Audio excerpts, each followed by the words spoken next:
দেগঙ্গা থানার অন্তর্গত চাঁদকাঠি বাজার। চাঁদকাঠি বাজারে প্রাকৃতিক দৃশ্য তুলে ধরার জন্য চলে গিয়েছিলাম চাঁদকাঠি বাজার।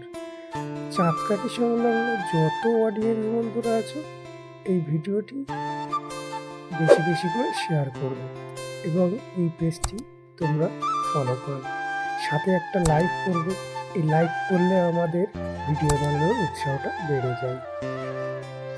এবং যে যে জায়গা থেকে এই ভিডিওটি দেখছো অবশ্যই কমেন্ট করে জানাবে। এবং এই তোমাদের আশেপাশে যদি সুন্দর কোনো লোকেশন থাকে অবশ্যই কমেন্টে জানাবে। নেক্সট ভিডিও তোমাদের সেই লোকেশনের হতে পারে।